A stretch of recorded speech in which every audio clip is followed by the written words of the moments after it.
it's not just the knowledge, it's the ability to actually become part of that team, part of that community, and then make friends, and friends introduce me to more friends. That's really valuable. Welcome to Believe in Progress, the American Association for Cancer Research Foundation podcast. Join us and be inspired by the incredible stories of those who have faced cancer with strength and resilience, and the medical professionals who are working tirelessly to find new treatments and ultimately a cure. Believe in Progress isn't just about the science of cancer. It's about the human side of this disease. Together, we can make progress in the fight against cancer and bring hope to those who need it most. Welcome to the Believe in Progress podcast, where we highlight the remarkable contributions of individuals driving the fight against cancer. I'm your host, Mitch Stoller, Chief Philanthropic Officer at the AACR. Today, we have the honor of speaking with Dr. William Pao and Dr. Lillian Su, two esteemed members of the AACR Board of Directors and the AACR Asian, American, and Native Hawaiian Pacific Islander Task Force. Dr. Pao and Dr. Su are at the forefront of promoting the contributions of AANHPI scientists and fostering greater diversity in cancer research and leadership. Join us as we explore their groundbreaking work and the significant impact of AANHPI contributions to the field of oncology. Well, Dr. Pao and Dr. Su, welcome to Believe in Progress. Thank you so much for dedicating some of your very special time to us today. I'm ecstatic that we're doing this episode, and was so happy that William approached me about a month ago to talk about this idea and this concept. So welcome to Believe in Progress. Nice to have you here. Thanks a lot, Mitch. Happy to be here. Thank you, Mitch. You're welcome. Well, William, as the chair of the AACR AANHPI Task Force, can you share the main objectives of the task force and how it aims to enhance the visibility and contributions of AANHPI scientists in cancer research? So, according to the U.S. Census in 2020, there's about 20 million people in the U.S. who claim a background of being Asian or Native Hawaiian or Pacific Islander. That's about 6% of the population. But by contrast, according to the National Science Foundation in 2019, there's actually about 21% of the faculty in academic biomedical science that has an Asian background, and 30% of trainees. And then we actually took a look at AACR, and out of the 55,000 plus members of AACR across the globe, it turns out about 35% claim to have Asian background, and that's applicable whether it's in the US alone or just across the entire world. So a significant fraction of our membership is actually of AANHPI or Asian background. And so with that, I requested that AACR take a look and look particularly at leadership roles and awards. And it turns out there, only about 6% of leadership roles and awards are actually given to members that are have an Asian background. So with that background, then I approached Marge Fody and the board and suggested that we put a task force together that would address leadership across AACR among AANHPI members. And basically with the goal of identifying ways that we could enhance the leadership and visibility of our Asian and AANHPI members. So with 19 members across the United States and 7 from Asia, we met several times and brainstormed on some ideas. And then basically we came up with a few. One is to enhance greater visibility of global Asian and AANHPI leadership in AACR. And that includes leadership roles, awards, and contributions. And then because we have a significant fraction of our membership from Asia, we also wanted to increase the number of meetings that we have in Asia.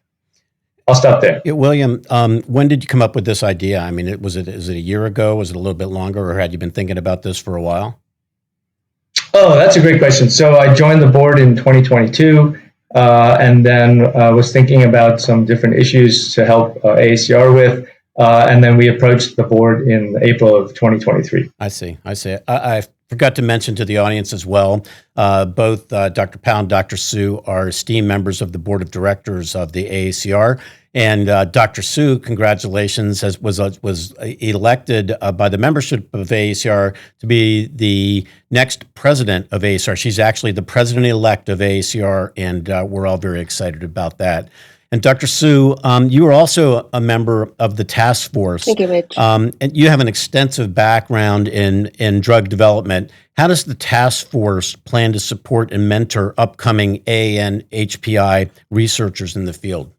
Yeah, thank you, Mitch. I think there are multiple areas that this task force can help the AANHPI researchers to grow their presence in AACR and also in the drug development field. I want to cover 4 areas. First of all, in terms of grants and awards, I think we certainly want to encourage and support these researchers, especially the junior faculty members, trainees, to attend meetings, not just in Asia, but worldwide.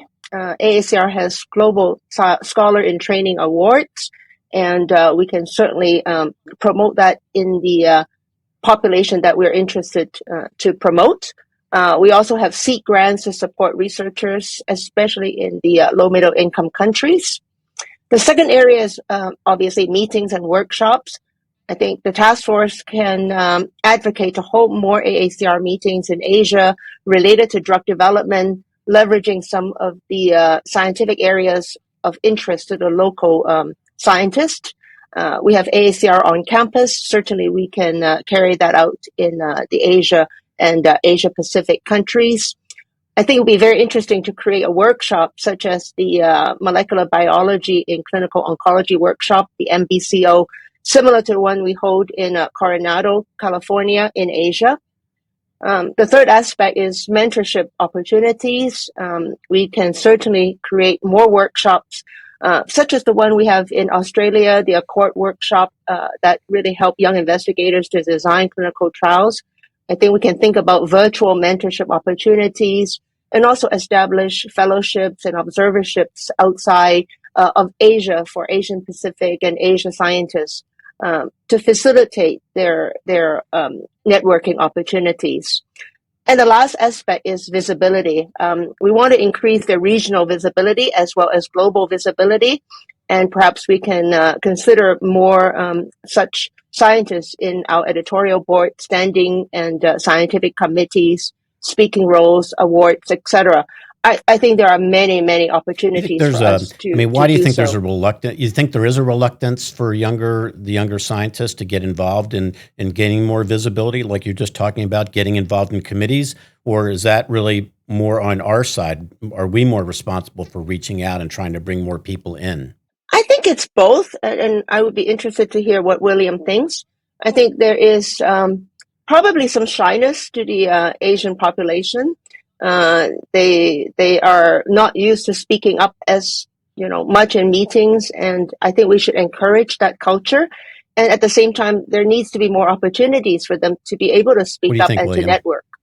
Yeah, I would agree. I think some of the Asian cultures place less of an emphasis on speaking up and more respecting of the elders, etc. I don't want to be too stereotypical, but that is it plays out. Mm-hmm.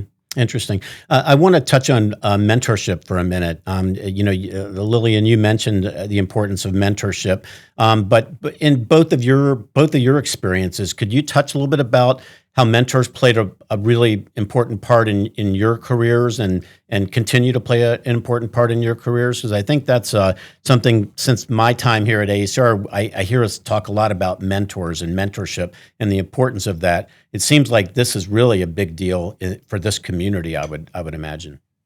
I can start. I think mentorship is incredibly important, relationships, and I would encourage people to seek out mentors at all levels.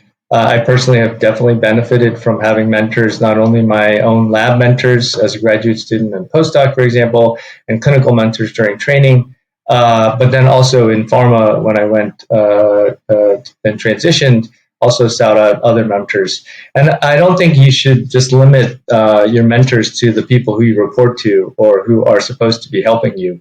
Mentors can be all over the place. Even coming up at the recent AACR meeting, I was still seeking mentors and asking advice from lots of different people. You also want to get people interested in helping advance your career, and not just having it be asking for advice. And I think that's also part of mentorship and relationships.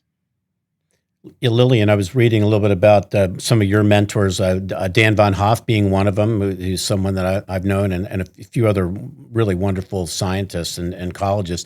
Tell me how that's played a pivotal part in your career.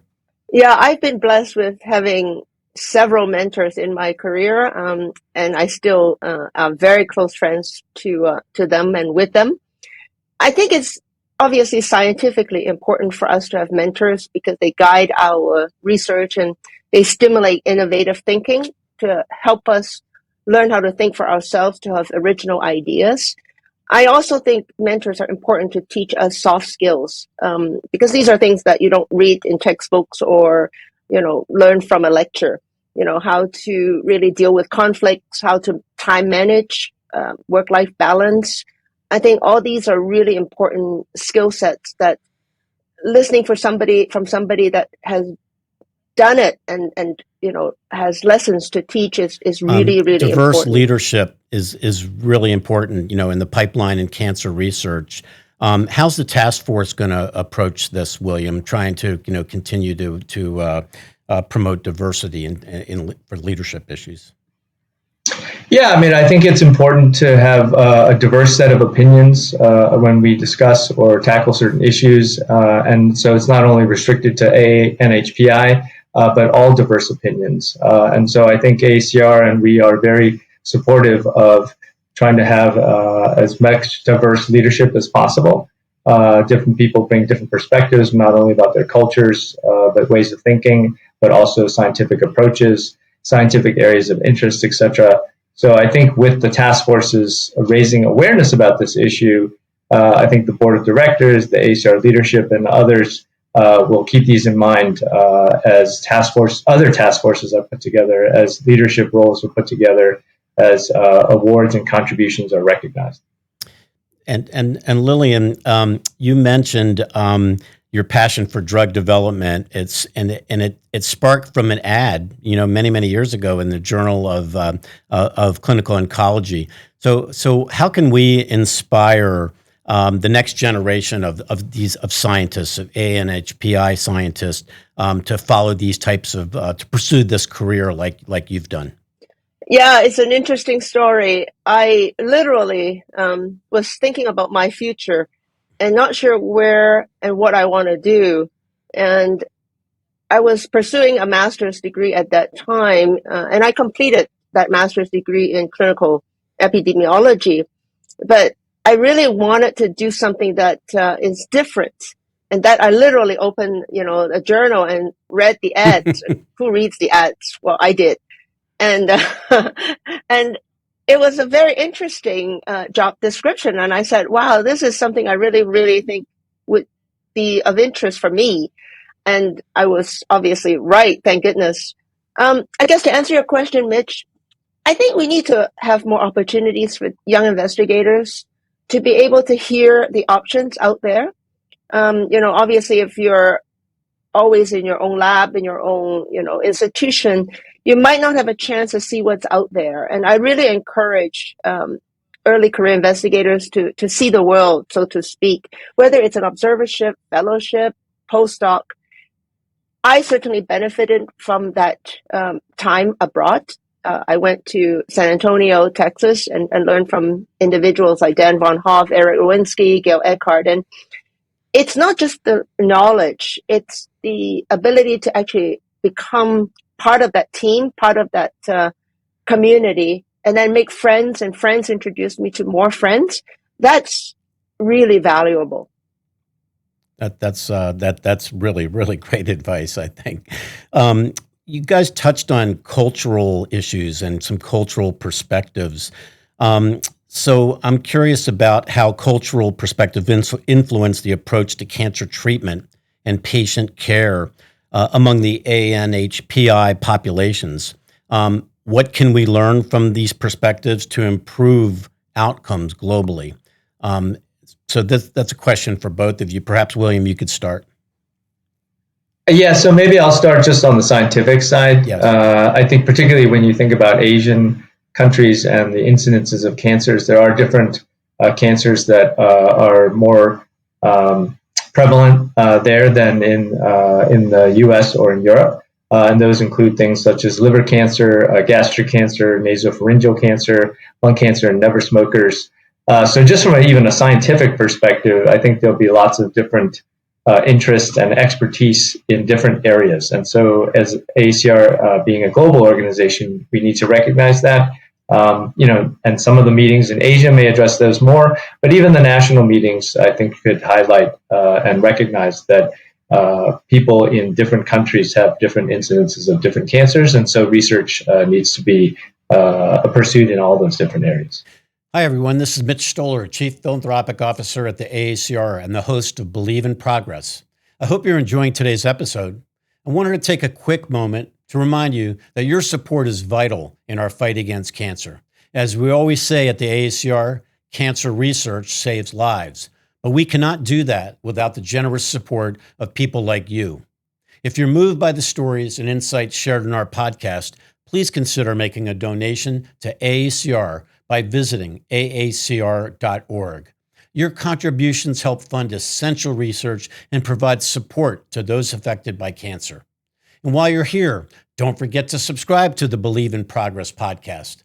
By subscribing and sharing with your friends and family, you help us reach more people with these important conversations. Thank you for your support. Now let's get back to the episode. One of your goals you said earlier was that we probably we need more meetings, globally, specifically in Asia. Do you have any specific concrete thoughts about that, or have you talked to Dr. Foti about any of these potential meetings in the future? I think we talked about it at the board, and I know Dr. Foti, who I really want to thank also for her support of the entire task force and the whole process, is also interested. I think we're not ready to disclose maybe what's going to happen. Right. But I think there will be more meetings in Asia. Fantastic. And Lillian, your thoughts on cultural perspectives?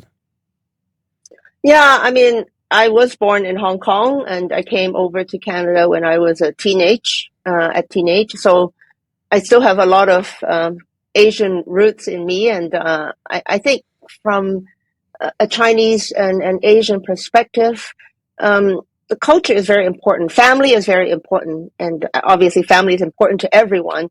But I think certainly for a lot of our Asian patients, there's a lot of collectivism, that there is a lot of dependence and respect for the family members. So when you, for example, disclose a cancer diagnosis to a patient, it's not to a patient, it's to a patient and his or her family, that you're going to have to think about all the opinions and attitudes, and also how they wish to handle the news and the prognosis and the treatment. And that's something I've grown very sort of sensitive to in terms of that culture in the world. Other aspects, obviously, screening is an important part of cancer control, and cancer screening is not as prevalent as I think it should be in many Asian countries. Probably, again, because of the attitude towards, seeing doctors and seeking help when there is a symptom. And I think that's something that we can promote significantly in terms of cancer communication, understanding how important it is for cancer prevention and screening, and seeking help early on if there are any concerning symptoms or findings. I think these are really important in terms of education and cancer communications. Yeah, it seems to me that education side could be low-hanging fruit for AACR to really get behind something like that and really make people aware of that. I was curious when you were talking about speaking to a family, letting them know that one of their loved ones has cancer. As a doctor, is that a hard thing to do? Is it challenging to do that and have that conversation? It's challenging because in some cultures, telling a patient that he or she has cancer is difficult, especially in the elders, where sometimes a family may not wish for them to really know about that news because it may affect their attitudes towards life. And I've worked through that kind of challenge over the years where we can work together to turn this into a more positive angle, such that it's not always a negative perspective that the family does not want to disclose to the sick, family member. And I think that's really something we can work together in terms of education to make sure they understand with this new modern era of therapeutics, there's a lot more available in terms of treatment options, and the outlook is not always as grim as the word cancer holds. Right. William, could you provide some examples of some significant contributions of AANHPI scientists to cancer research? As an example, the work of Min-Chu Lee, and why it's so important to highlight these achievements, again, back to the education and the visibility side of things. Yeah, sure. So before I do that, I just wanted to highlight that when we say AANHPI, yes, that's not only Native Hawaiians and Pacific Islanders, but the Asian American part actually encompasses many, many different countries. So not only mainland China, Taiwan, Japan, Korea, also South Asia, so Pakistan, India, then Malaysia, Indonesia, et cetera, et cetera. So there's just lots of different countries encompassed. Huge demographic there. In that definition, yes. Yeah. So with that, then for May is AANHPI Heritage Month. And so the U.S., even the White House, has recognized that this month is a time to celebrate the contributions of various AANHPI folks who have really helped this country in the U.S. And for AACR, that means also highlighting the contributions that have been to advance cancer research, to make differences in the patients' lives with cancer, et cetera, also with education. So I'm really happy that AACR has highlighted a couple scientists. The first one you mentioned is Min-Chu Lee. So he won the Lasker Award, which is one of the top awards in the U.S. for science and medicine in 1972. So it turns out he was one of the first, or among the first, to cure a patient with a metastatic solid tumor cancer with chemotherapy. He was originally from China and then was working actually at Memorial Sloan Kettering and the NCI. If you look at the post on social media, you can find out more about him.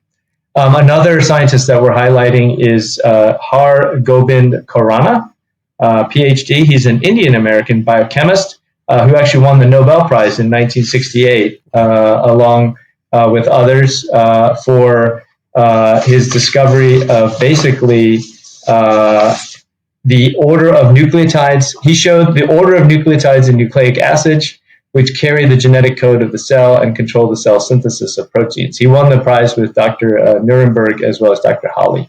He was at the University of Wisconsin. And he was also the first scientist to chemically synthesize oligonucleotides, which obviously has transformed the way we do molecular biology and so cancer research.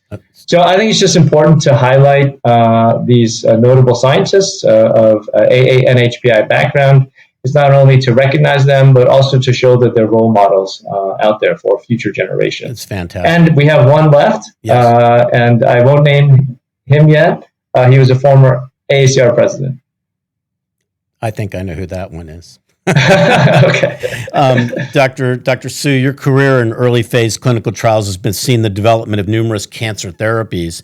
How do you view the impact of AANHPI scientists in the advancements of these therapies? Yeah, I think they have done a lot, and you've heard from William in terms of some of the really giants in this field, and they have contributed so much to help us understand cancer science and cancer medicine.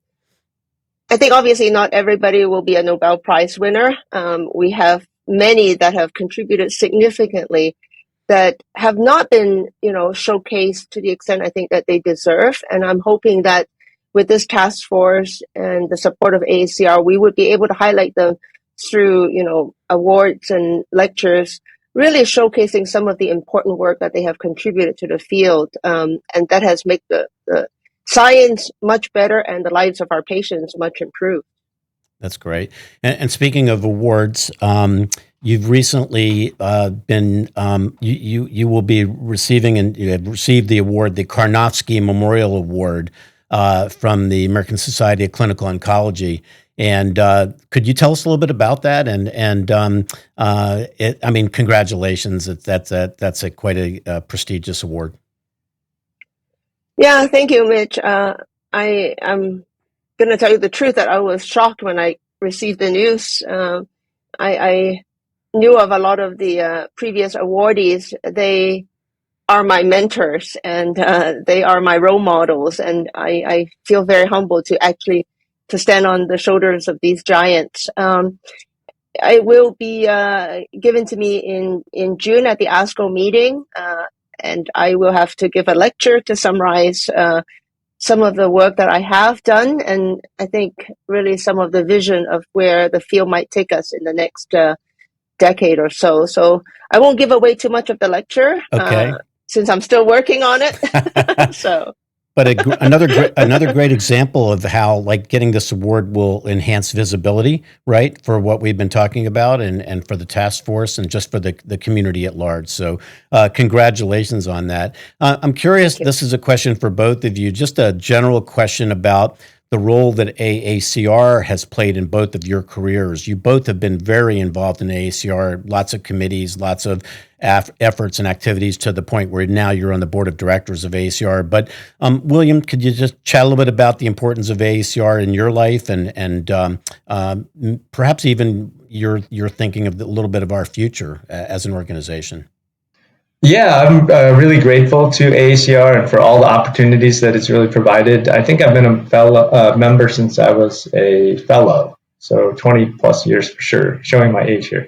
I think not only the different grants that are given, but also the speaking opportunities, the journal opportunities, the other leadership opportunities. It's just amazing, not only to be able to work with AACR, but then also with your colleagues across different topics and different areas, helping to plan the meeting, et cetera, et cetera.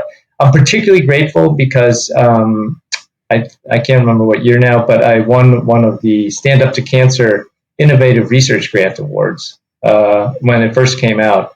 And I have to say that was a really transformative award for my career. And it also gave me the confidence that I could do I could actually keep up with the promise of maybe what I was hoping to do. And I think with that opportunity, it also opened up a lot of other doors, being able to meet a lot of other people, opened up funding opportunities, etc. And so I was really grateful to AACR for that opportunity, and always wanted to give back. And I give back through helping with the various other activities that we're doing now, for example, including on the board. So I just really want to thank AACR, and particularly Marge, for her vision. And I think in the future, AACR will definitely continue to play a role. The membership is expanding significantly. As I mentioned, there's about 55,000 members now. It's growing every year. It is the largest cancer research organization. And I know that Marge and the board have a 2030 vision now in mind, and commissioned a whole task force to see what the future of AACR should be. So I really look forward to the outcome of that. Most importantly, I think it's had a huge impact on cancer patients and really improved the lives of cancer patients throughout not only the U.S., but also the world, which is the most important thing that we all want to do. Yeah. And Lillian, how's AACR affected you and in your career, and then actually thinking now as a future president of AACR, huge responsibility and yet great opportunity to continue to move our mission forward. Yeah, I'm very excited, Mitch. This will be a fantastic opportunity for us to work together and really bring some of the interest from our constituencies to action. And similar to William, I have too been involved with AACR for many years in standing committees, scientific committees, the board, and now having the opportunity to be president-elect. And also, I've been involved in, educational opportunities. I've been in several clinical trials methods workshop, and actually about 13 in total, where I probably have exposed to thousands of young investigators, early career investigators, and see how they really have the interest to learn from mentors abroad and also their own mentors. And I think certainly that's an area that is of great interest to me in terms of education and leadership development. And I hope we all have opportunities in my presidency year in the future, as well as other years, to really promote many aspects of AACR, not just science, but also education. What prompted you? What was your motivation for wanting to become president or to run for that office, if you will? Besides Dr. Foti, I think she's a very convincing person, as you probably have known for years. I think it gives me an opportunity to do something that I have never done. I have been able to have leadership in an institution, and I have been able to have leadership positions in national cooperative groups, but I've never been really able to take leadership in an international role that actually have the ability to gather interests and ideas from our scientific community and then, bring it to action, bring it to life, and really promote science and medicine to the way that we can actually benefit patients at the bedside. That kind of translation from, bench to bedside and back, I think it's an opportunity that I can have in AACR that I could not possibly have in just my own institution alone. So I'm really looking forward to open my eyes. That's great. And obviously you, our current president, Dr. Patricia LaRusso, is somebody you know and are very fond of, and you guys work really well together, and terrific team. And we're very excited about the future leadership of AACR. It's really, really, really great. So William, I'm curious, what's your message of hope and progress for young AANHPI scientists?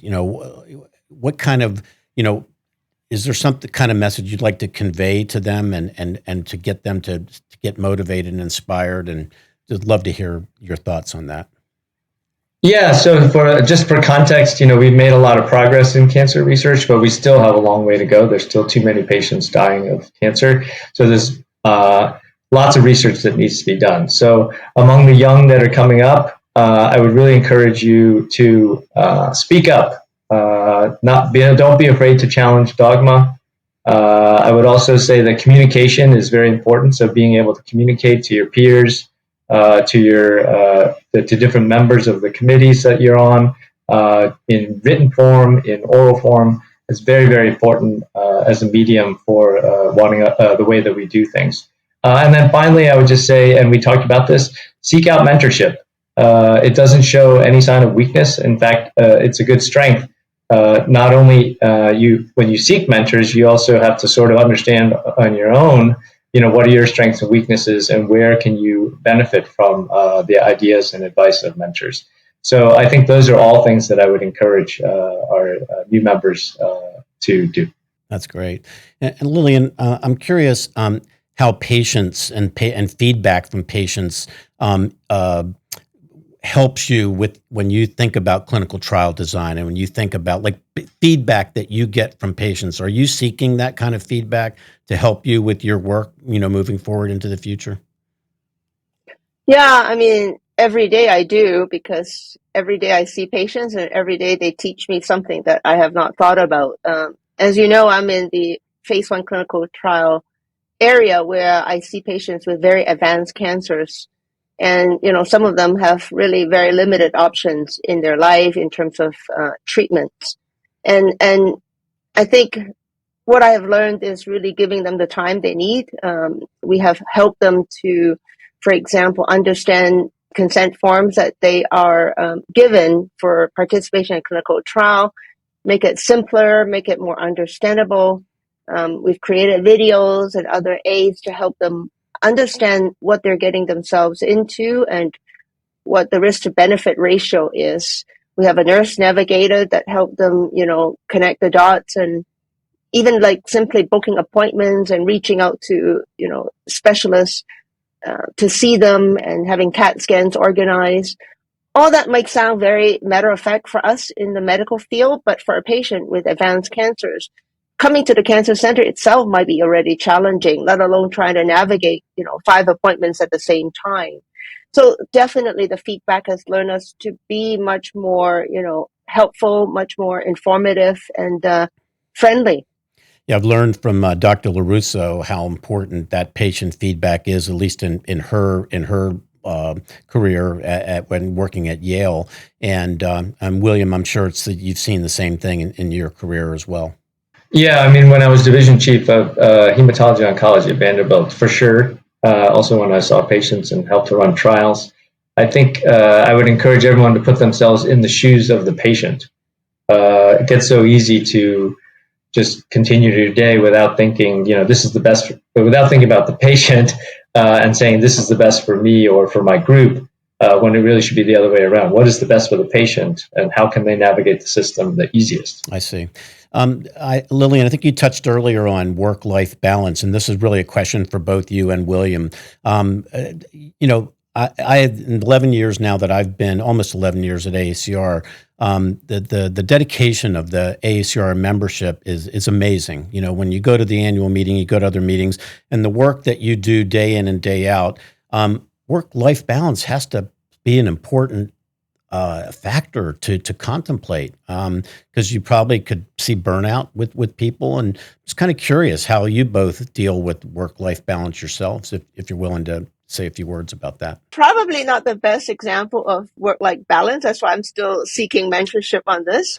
I started a few things. One of my colleagues in my department and I go kickboxing every week. We have taken a subscription. So I have no choice because otherwise I'm just spending money and not using it. Right. So we have to go at least 9 times in 3 months. So we're learning how to do that. So that's good. Yeah, and I think taking time off to, in the past, I don't believe in vacations because I think they're overrated.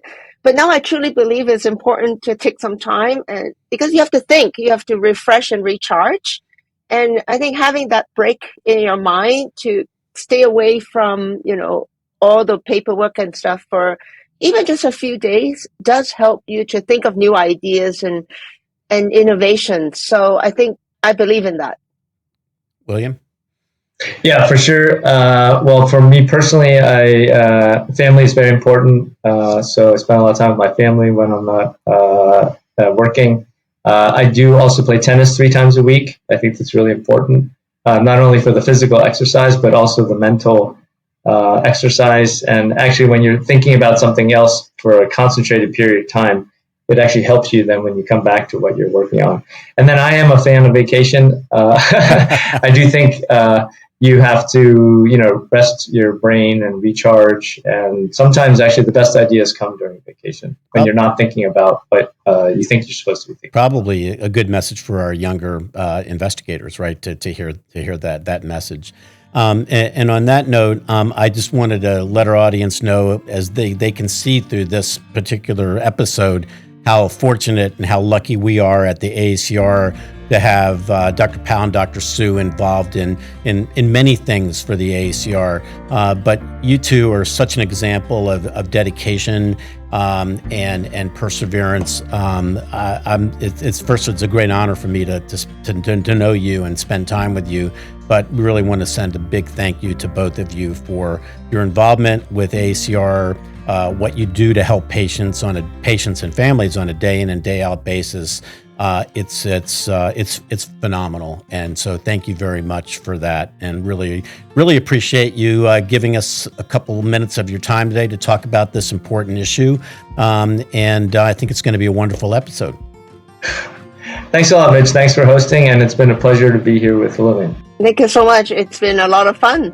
Thank you, Dr. William Pao and Dr. Lillian Sue, for sharing your invaluable insights and the impactful work you are doing through the AACR AANHPI Task Force. To our listeners, today's conversation highlights the importance of diversity and the extraordinary contributions of AANHPI scientists to the field of oncology.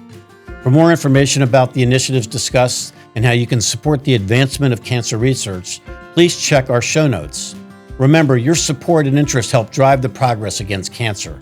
For more details on our guests' work and how you can contribute to these groundbreaking efforts, please visit the show notes. Thank you for tuning in to Believe in Progress podcast. Keep supporting, keep hoping, and keep tuning in for more episodes that bring the brightest minds in cancer research into your lives. Until next time, let's all keep believing in progress. You can support life-saving cancer research with any donation you make today. Thank you for listening to Believe in Progress, the AACR Foundation podcast. This podcast is produced by CollegeCast, LLC. Please visit www.collegecastpodcast.com for more information.